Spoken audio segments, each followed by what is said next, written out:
Shalom. Oke.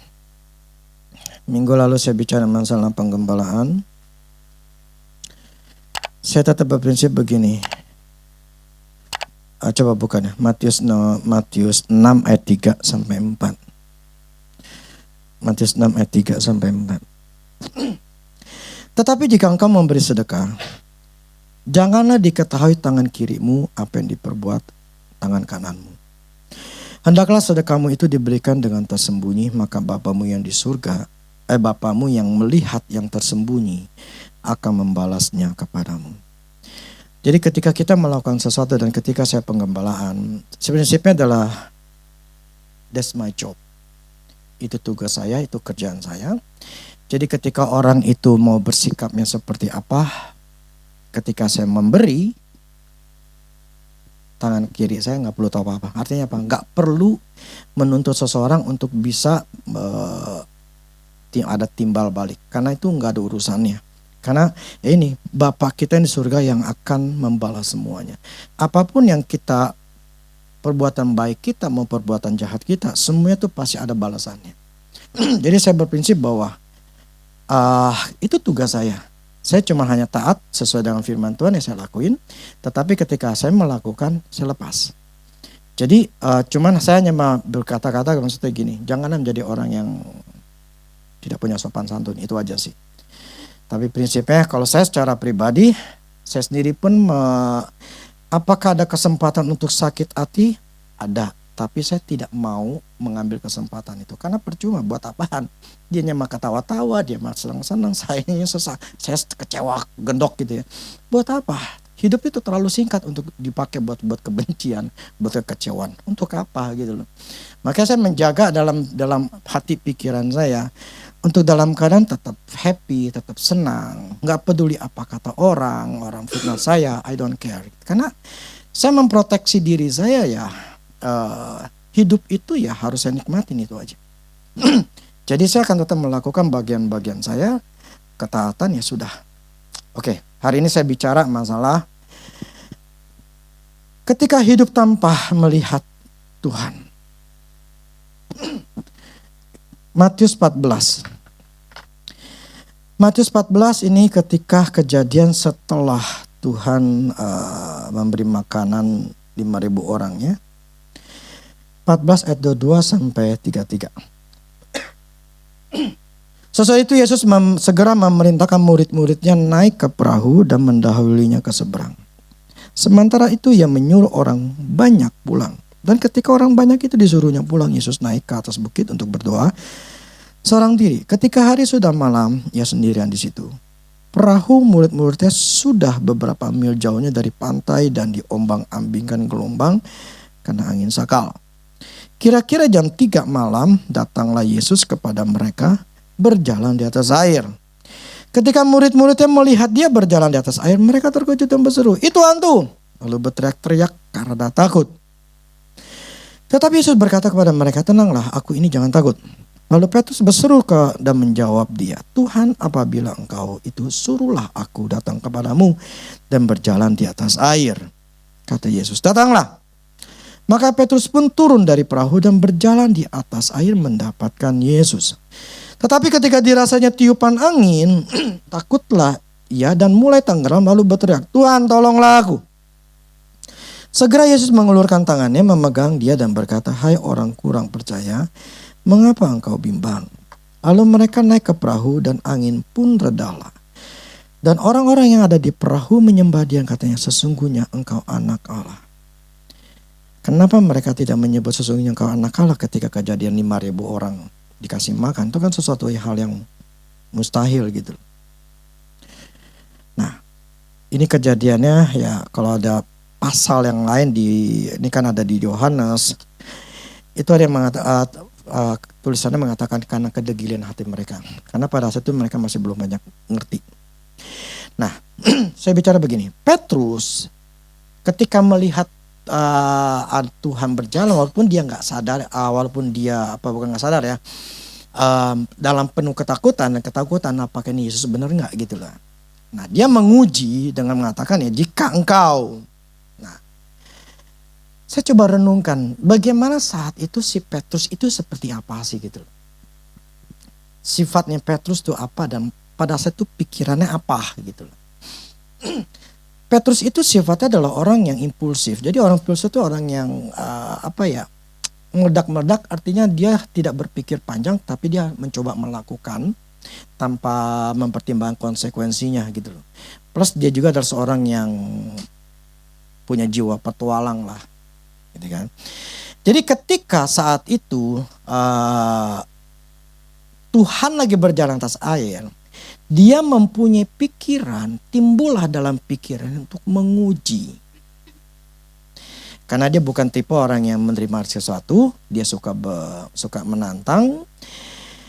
Dia mulai berpikir untuk bisa menguji apa benar nih Tuhan. Dengan apa? Dengan dia minta, kalau memang kau Tuhan, suruhlah aku datang kepadamu. Tuhan katakan dengan satu kata ya, datang. Jadi ketika dia mulai melangkah, karena dia ingin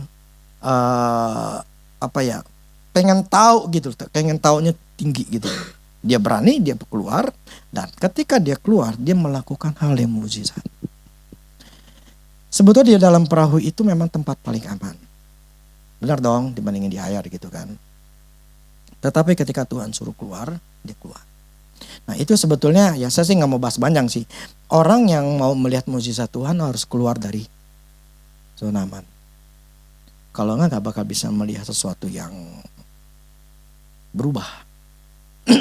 Nah itu butuh namanya orang yang berani. Nah ketika dia berjalan di atas air, dia sebetulnya syok tapi juga senang. Karena dia sedang melakukan sesuatu yang mustahil. Nah, selama dia berjalan di atas air, walaupun dia tahu bahwa dia melakukan sesuatu yang mustahil, dia lagi jalan, dia ngelihat Tuhan. Dia menatap Tuhan terus, tapi ketika dia mulai, kalau di bahasa Inggrisnya melihat, he saw, jadi dia melihat dulu baru ngerasain. Kalau dari terjemahan Inggrisnya. Jadi ketika saat itu matanya lagi mandang Yesus, dia berjalan di atas kemustahilan. Tapi ketika dia mulai melihat kiri kanan, ini kan angin sakal, anginnya gede, angin ribut gitu kan. Yang namanya angin, kalau gini kita bisa lihat angin gak? Gak bisa kan? Tapi kalau angin lagi kenceng, kita bisa ngeliat gak? Ya kan? Ya kalau kita lihat ada namanya tornado loh, atau kita di sini angin ribut gitu kan, kita bisa ngeliat angin yang begitu kencang gitu kan. Jadi pada saat itu si Petrus ini ketika dia mulai melihat keadaan sekeliling, wih anginnya kencang, wih anginnya gede. Nah ketika dia mulai matanya melihat, dia mulai kulitnya ngerasain tiupan angin itu. Padahal ketika dia lagi jalan, dia gak ngerasain apa-apa. Fokusnya adalah Tuhan gitu loh. Jadi perasaannya, matanya semua itu benar-benar tidak berfungsi gitu loh. Berfungsinya hanya menatap kepada Yesus gitu loh. Nah ketika dia mulai teralihkan, fungsi matanya aktif, fungsi panca inderanya itu aktif semua, mulailah dia jatuh. Nah, kalau sini katakan mulai tenggelam. Jadi ketika saat itu mulai, jadi pola pikirnya ketika dia mulai merasakan, melihat sekelilingnya, barulah dia jatuh. Nah, firman katakan mulai tenggelam. Kalau tenggelam itu maksudnya gini loh, orang yang udah kemasukan air mati. Itu namanya tenggelam. Maka dikatakan mulai. Gitu ya, bukan tenggelam. Kalau tenggelam dalam bahasa Indonesia sebetulnya tuh ya sudah kemasukan air. Jadi mana ya? Kematian yang disebabkan cairan yang menghalangi oksigen dari udara masuk ke dalam tubuh. Gak bisa karena kemasukan ke cairan kan. Nah, dalam bahasa Indonesia jelasan juga gini, masuk terbenam ke dalam air. Terbenam artinya kan seperti matahari terbenam gitu ya. Artinya masuk ke dalam sampai tidak kelihatan. Ya kan kalau matahari masuk ke dalam sampai nggak kelihatan. Nah, jadi yang namanya tenggelam itu masuk terbenam ke dalam air. Jadi masuk tenggelam, masuk ke dalam air gitu sampai mati. Tapi di sini mulai tenggelam. Jadi si Petrus ini nggak mati gitu loh, tetapi mulai kemasukan air. Nangkap ya? Jadi si Petrus saat itu mulai kemasukan air. Nah, pertanyaan saya begini. Tuhan lihat gak? Ketika dia kelebek gitu. Si Petrus itu saat itu dia berusaha untuk nyelamatin diri gak? Pasti dong berusaha, otomatis dong, kita manusia akan mencoba nyelamatkan diri kan. Tuhan ngelihat. Terus Tuhan diam aja gak?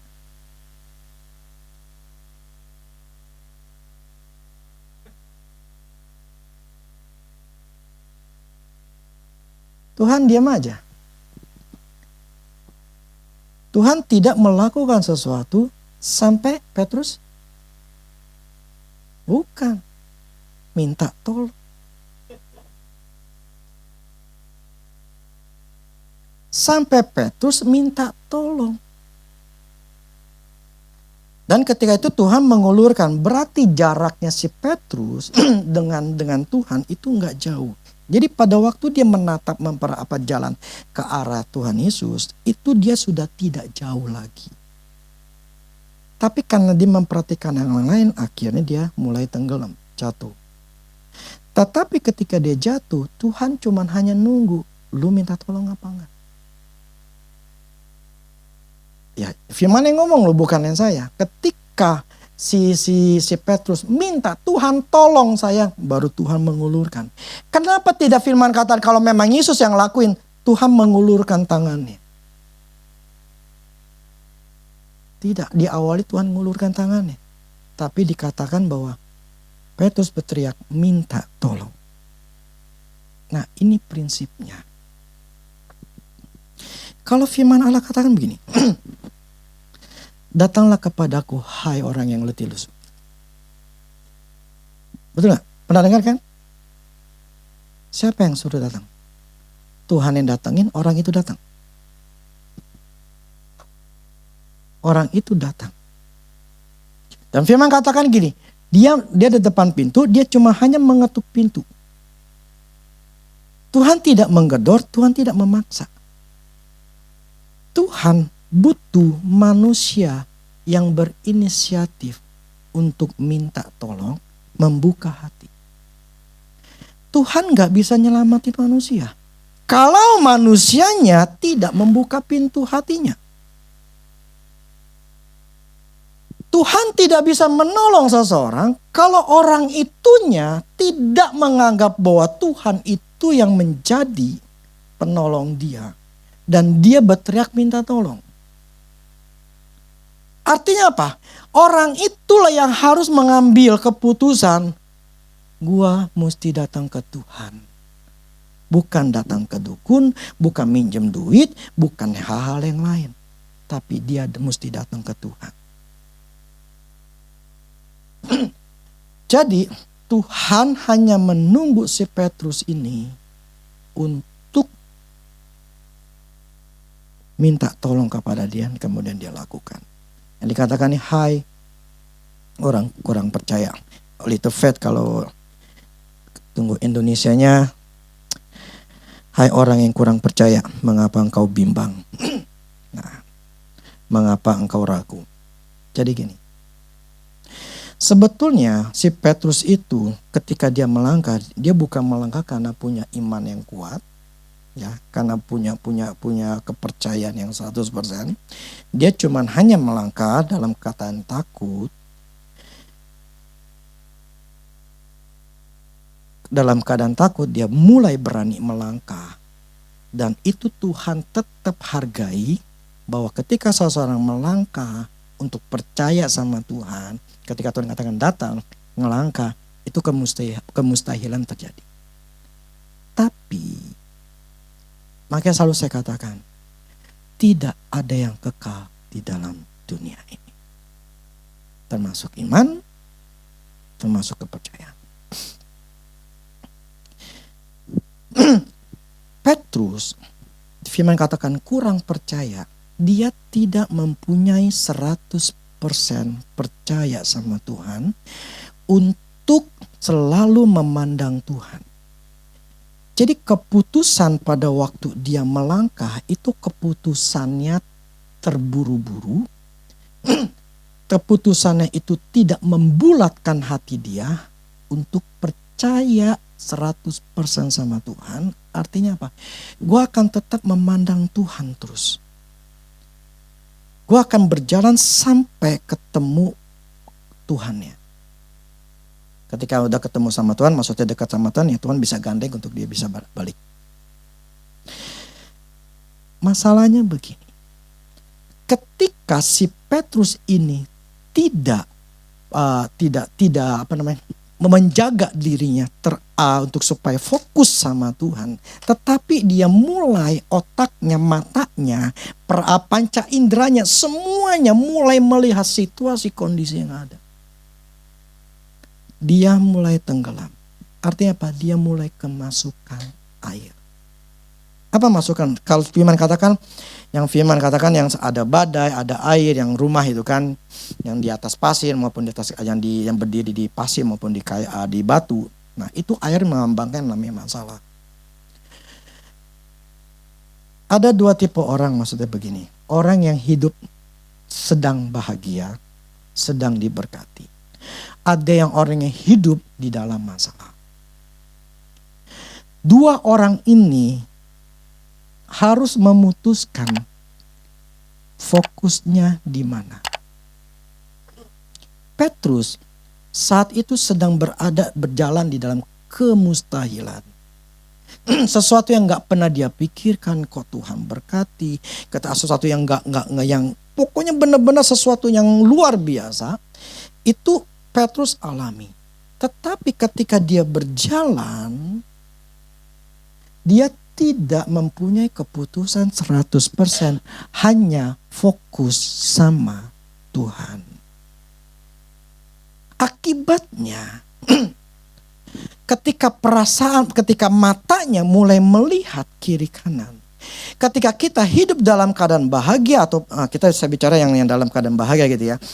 Ketika kita hidup di dalam berkati, dalam bahagia, ketika kita mulai teralihkan dari apa yang ada dalam dunia ini, dengan apa yang kita miliki, dengan kesenangan yang kita miliki, semuanya tercukupi, semuanya baik-baik aja. Akhirnya kita mulai teralihkan ke hal yang lain. Kita tidak punya hubungan lagi sama Tuhan. Kenapa? Karena tertarik ada hal yang lain. Bisa juga karena kita lagi sakit, kita lagi banyak kerjaan, kita lagi banyak urusan, atau segala macam deh ya. Nah, ketika kita mulai tidak teralihkan, kan gini, ketika Petrus lagi memandang Tuhan, kemudian dia teralihkan, itu nggak langsung dia tenggelam gitu loh. Pas lagi ngeliat itu langsung tenggelam, kagak. Nangkap gak? Jadi waktu dia teralihkan, kagak, dia lagi mikir gitu loh. Nggak langsung tenggelam.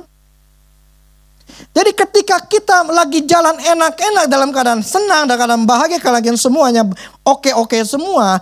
Ketika kita berjalan, ketika kita melihat, enak loh, oke nih. Itu nggak langsung kita jauh dari Tuhan, enggak. Nggak kita langsung ada masalah, kagak.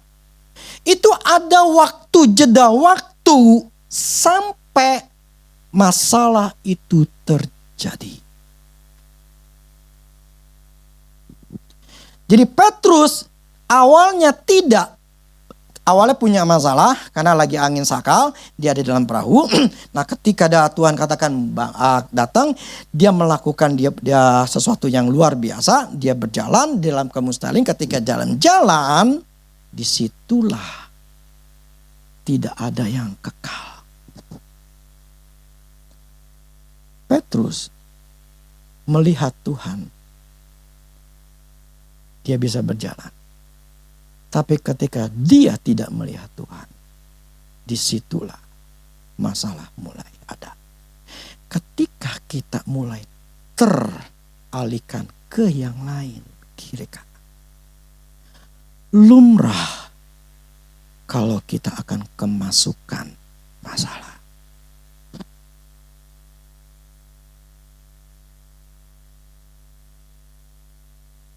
Makanya untuk orang bisa mempertahankan kepercayaannya, kita harus mengambil keputusan 100% gua fokus ke Tuhan. Kalau dulu kalau dulu yang kamu yang berapa tahun yang lalu saya selalu ngomong fokus ke Tuhan, fokus ke Tuhan. Ya, sampai terjadi masalah. Karena saat itu kalau kita fokus sama Tuhan, kita akan mudah Tuhan tegur kita. Tuhan itu mudah ngomong sama kita. Tuhan mudah nuntun kita. Tetapi ketika kita merasa sudah di atas angin, kita sudah merasa sudah enak, sudah bahagia, berada di atas, kita lupa. Kita akhirnya menjadi ngelihat kiri kanan. Akhir kita seperti enggak butuh Tuhan. Kita enggak fokus lagi ke Tuhan. Waktu kita akan lebih banyak ke kerjaan lah, lebih banyak ke hal-hal yang lain. Karena apa ya? Karena ya lagi enak gitu loh.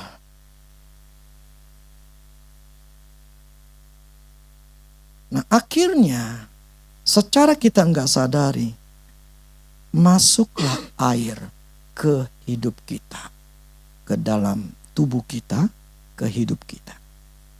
Ketika kemasukan air itulah kita mulai tenggelam.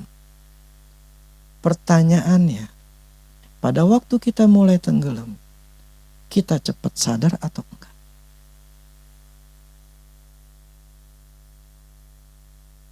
Kalau kita mulai tenggelam, kita akan berusaha nyelamatin diri. Kita berusaha melakukan ini, melakukan itu, melakukan ini. Karena banyak masalah, kena inilah, kena itu. Kita akan berusaha mengatasi masalah kita. Tuhan hanya diam.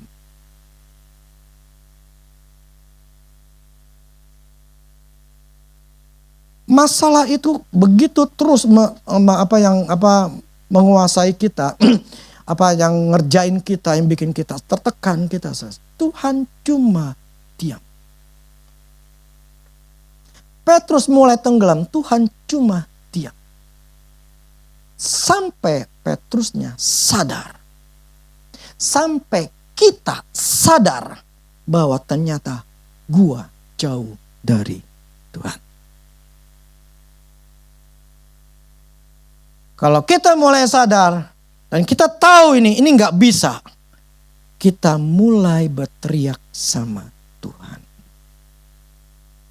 Gini loh, Tuhan itu bukan Tuhan yang maksa. Tuhan itu adalah Tuhan yang gentle. Dia tuh butuh manusianya. Lu dateng, lu merasa butuh gua, ya, gua bisa nolong. Tetapi dibutuhkan orang itu mesti sadar dirinya, ini gua ada masalah. Ingat gak? Dulu saya pernah sering ngomong, dekat sama Tuhan, setan jauh. Jauh dari Tuhan, setan dekat. Jadi yang membuat kita punya masalah yang begitu bertubi-tubi, jangan menyalahkan Tuhan. Kenapa ini nasib gue begini? Kenapa Tuhan izinkan ini semua terjadi? Kita sementara introspeksi diri kita, apakah saat ini gue fokus sama Tuhan atau enggak? Oke, ternyata gue salah. Gue mulai tertarik kepada hal yang lain. Karena gue merasa udah enak. Akhirnya kemasukan masalah. Nah, sampai kita menyadari, kita berteriak, Tuhan tolong saya. Baru Tuhan akan ngulurin. Hidup kita harus bisa 100% mengambil keputusan untuk fokus pada Tuhan. Ngikut Tuhan. Makanya sebetulnya begini loh.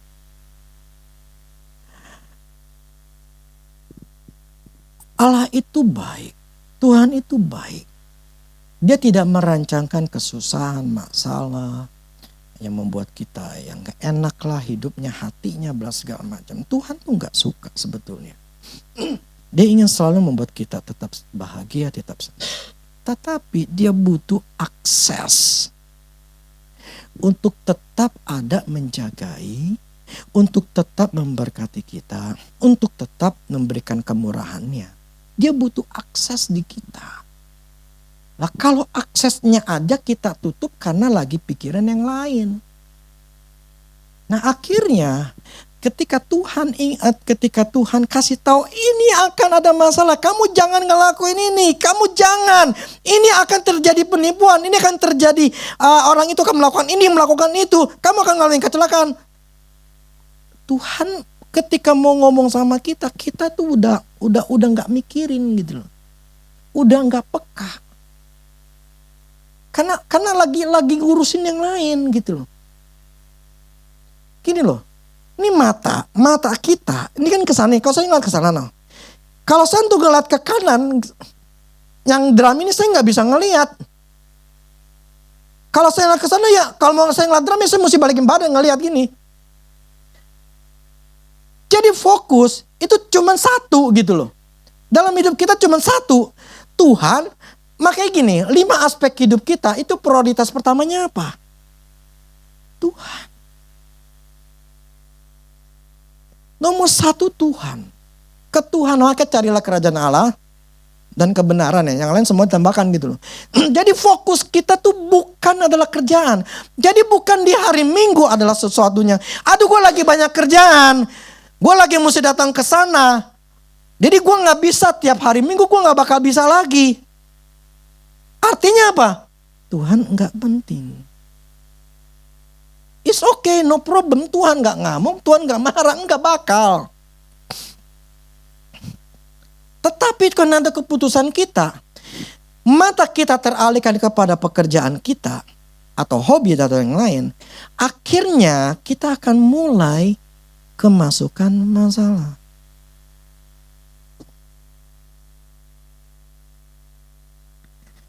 Kemarin saya nanya sama Marvel, kamu kerja hari apa aja?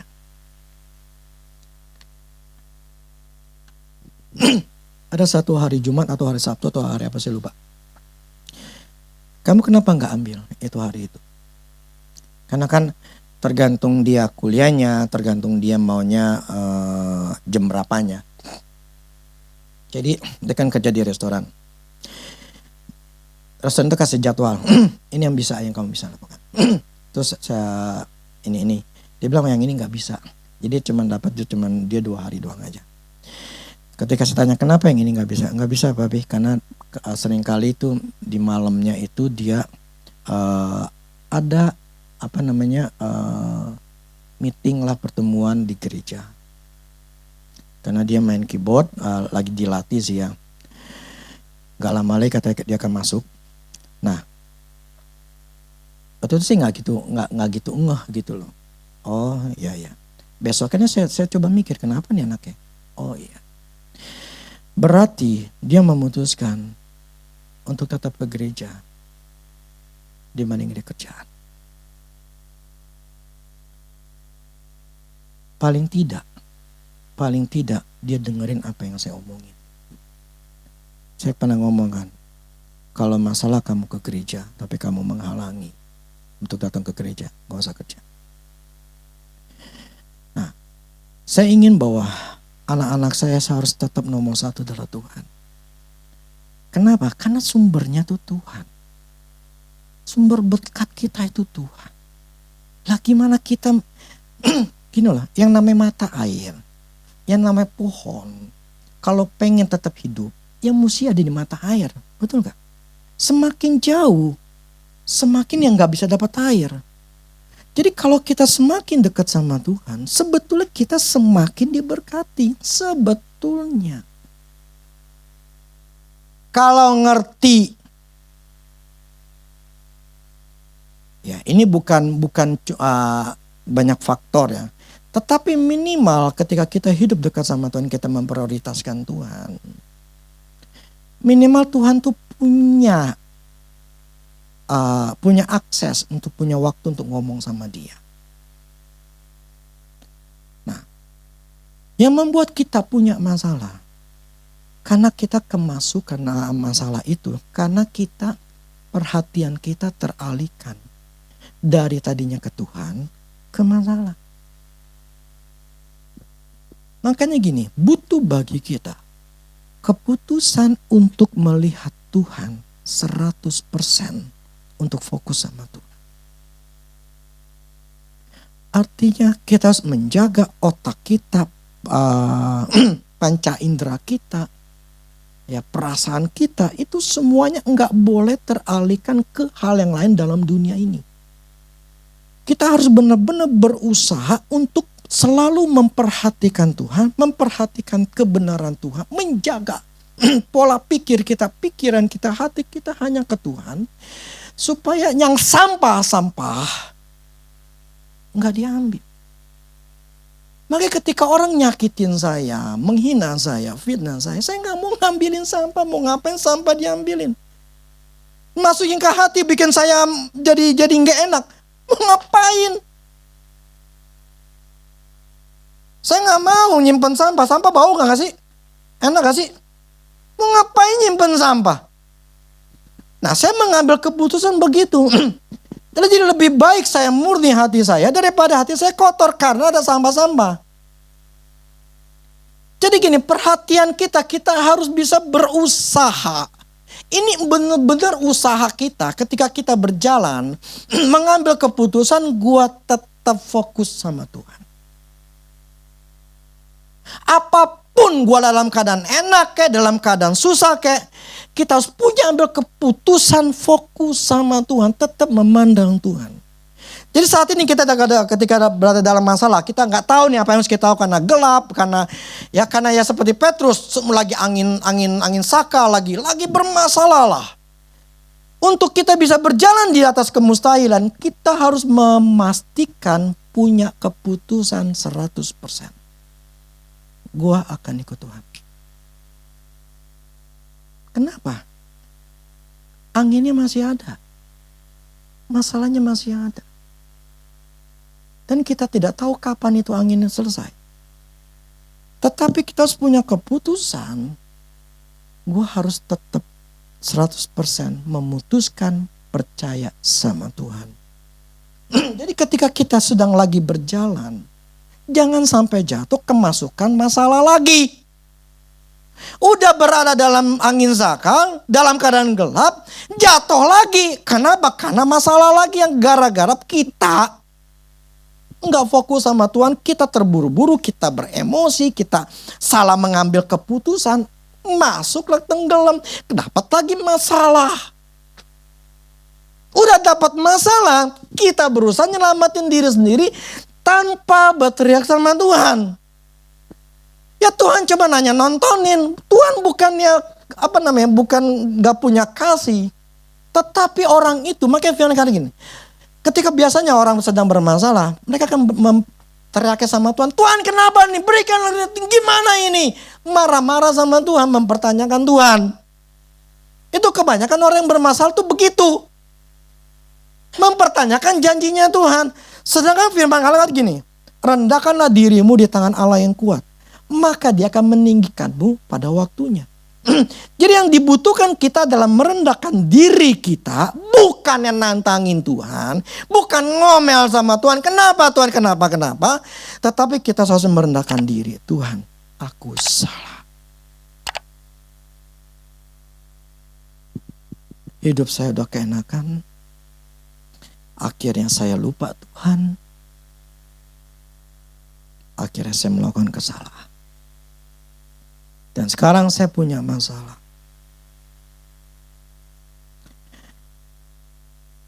Tuhan, bantu saya untuk bisa mengatasi masalah.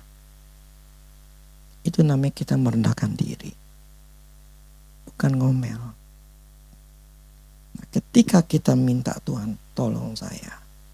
Bantu saya, berikan pengertian hikmat saya gimana cara keluarnya. Barulah Tuhan akan tolong. Tapi selama kita mencoba menyelamatkan diri kita, Tuhan menghargai kita. Tuhan hargai kita. Oh, dia masih mau diri sendiri, sudah, is okay. Tuhan hargai. Tapi ketika orang itu sudah give up terhadap dirinya sendiri dan mulai matanya ke Tuhan dan mulai memandang Tuhan, Tuhan akan tolong. Tapi itu butuh keputusan. Oke, gua akan ke Tuhan. Tapi keputusannya mesti 100%. Supaya apa? Supaya kita berjalan dengan firman Tuhan, berjalan dengan kepercayaan kepada Tuhan. Bahwa Tuhan akan tetap tolong, Tuhan akan tetap menyertai, Tuhan akan bisa menyertai. Jadi bukan fokus kita ini ke masalah, aduh nih Tuhan ini pusing, Tuhan ini pusing. Bukan itu.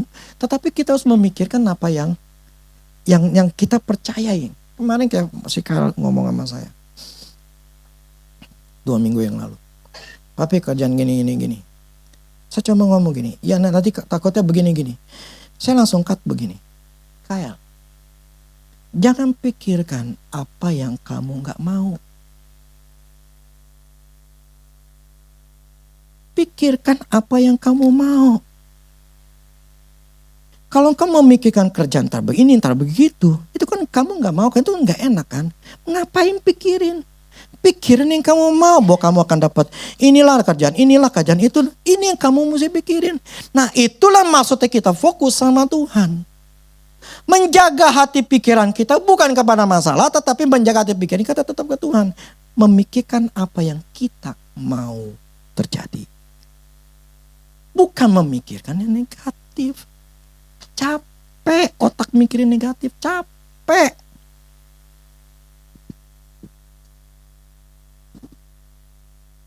Maka bangkai firman katakan, pikirkan apa yang baik, yang sedap didengar, yang mulia, yang kudus, yang suci, berbalas segala macam.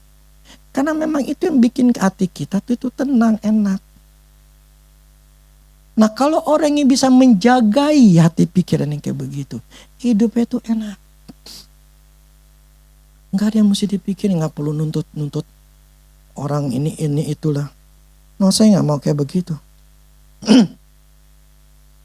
Saya memutuskan untuk diri saya, untuk saya menjaga otak saya, menjaga pikiran saya. Untuk bisa dalam keadaan tenang, damai. Karena tidak ada yang kekal.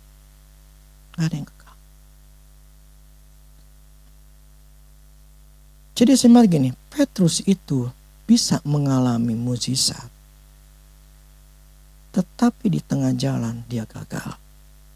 Bukan karena Tuhan yang gagal, tetapi karena Petrusnya gagal tetap memperhatikan Tuhan.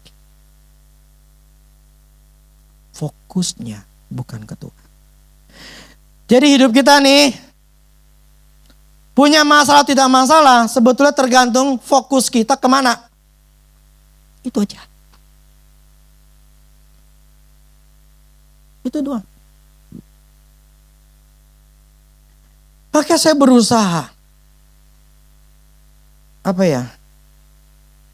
Karena bagi saya begini, Tuhan itu memang dia tuh sumber. Tetapi dia butuh kitanya mesti datang ke dia. Kita harus mempunyai sebuah niat yang kuat untuk datang ke Tuhan. Jadi fokus kita selama kita dalam dunia sebetulnya itulah 5 aspek hidup kita. Nomor 1 tetap Tuhan. Kalau nggak ada Tuhan, hati kita nggak Tuhan, kita nggak fokus sama Tuhan, nggak taat apa yang Tuhan katakan. Kita mikir negatif, bla bla segala macam. Kita nggak taat, kita akan masuk yang namanya masalah. Masukkan air. Kalau orang itu nih, saya bilang gini, mungkin nggak ketika Petrus itu nggak teriak sama Tuhan dia akan mati? Bisa nggak? Bisa. Bisa aja Petrus saat itu tetap bersikukuh, dia berusaha nyelamatin diri, dia nggak minta tolong sama Tuhan, mati nggak? Mati, tenggelam. Bisa nggak orang Kristen ketika ada masalah, dia berusaha menyelamatin diri, tapi tidak minta tolong sama Tuhan? Bisa nggak? Mereka tidak minta tolong sama Tuhan. Mereka mencoba nyelamatin diri sendiri. Akhirnya apa? Mati rohani.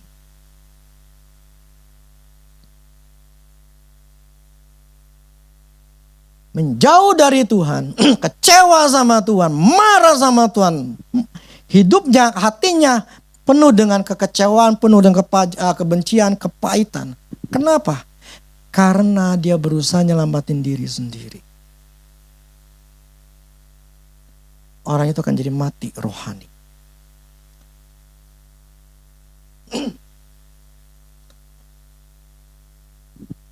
Jadi orang yang tenggelam, mulai tenggelam dan tenggelam, itu ada di dalam dunia kekristenan, di orang-orang, di anak-anak Allah, di orang Kristen. Tinggal kita memutuskan saat ini. Kita mulai tenggelam? Atau sudah tenggelam? Atau saat ini sedang berjalan di dalam kemustahilan? Atau berjalan di dalam kepercayaan sama Tuhan? Kita yang tahu keadaan kita masing-masing. Secepatnya kita harus sadar. Tuhan tidak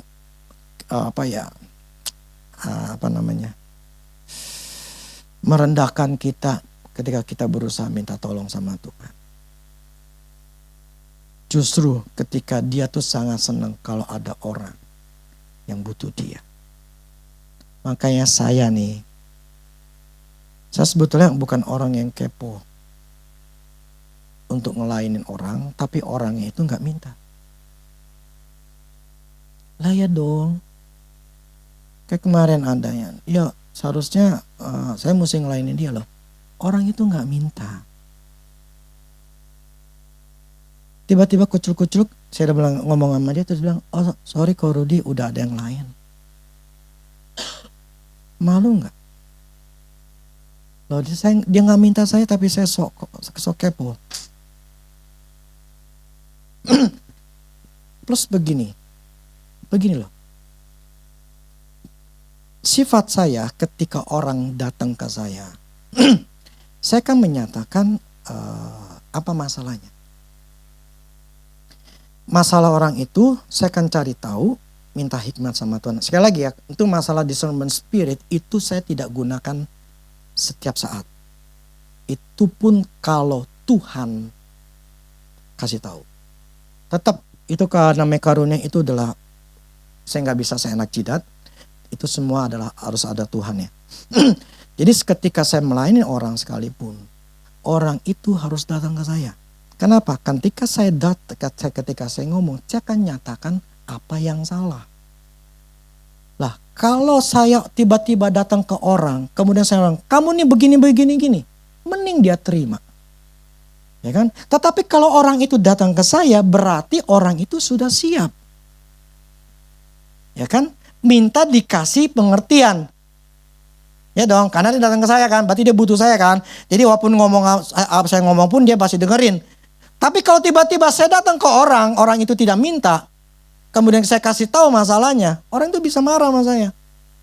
Emang kau itu siapa? Nah, saya mengambil keputusan itu ya karena berdasarkan firman Tuhan ini. Datanglah kepadaku hai yang letih lesu, berarti orang itu mesti datang. Nah, itu polanya saya. Kalau hamba Tuhan yang lain ya saya nggak ngerti dah. Itu urusan mereka, mungkin mereka punya patokan yang lain. Kalau saya patokannya ini. Nah, oke, hari ini saya bicara hal seperti ini. Saran untuk kita semua, termasuk saya. Untuk tidak masukkan air. Mencegah kita tenggelam kemasukan air.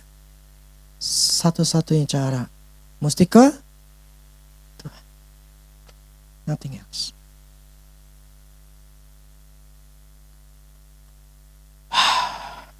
Saya tahu itu namanya kemasukan air.